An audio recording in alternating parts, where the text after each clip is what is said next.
जदीद तरीन तहकीकात से मालूम हुआ है कि 2011 से 2021 के दौरान 9 साल गर्म तरीन साल रहे। सिर्फ एक साल यानी 2020 में कोविड-19 की आलमी वबा के बायस आलमी दर्जा हरारत निस्बतन कम रहा। 2021 में ज़मीनी सतह का दर्जा हरारत 20वीं सदी के औसत से 1.51 डिग्री सेंटीग्रेड ज़्यादा रिकॉर्ड किया गया, जो 1880 से लेकर आज तक छठा सबसे ज़्यादा दर्जा हरारत भी था। माहिरीन को खदशा है कि 2022 एक और शदीद गर्म तरीन साल साबित होगा, क्योंकि इसके आसार अभी से दिखाई देना शुरू हो गए हैं।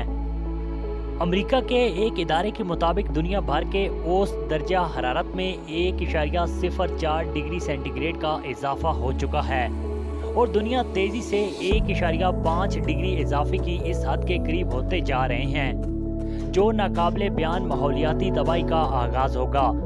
अगर आलमी दर्जा हरारत में इजाफे का यही रुझान बरकरार रहा तो खतरा है कि हम 1.5 डिग्री इजाफे की हद 2030 के अशरे में ही अबूर कर लेंगे। जमीन पर समुद्रों का औसत दर्जा हरारत भी पिछले 6 साल से मुसलसल बढ़ता जा रहा है।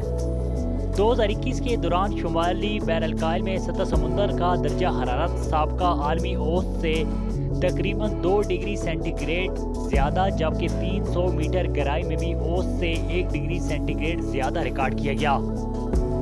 नाजरीन, मज़ीद खबरों और मुख्तसर मालूमाती वीडियोज़ के लिए हमारे चैनल को ज़रूर सब्सक्राइब और लाइक कीजिएगा, और इस वीडियो के बारे में आप भी अपनी कीमती राय का इज़हार कमेंट में ज़रूर कीजिएगा।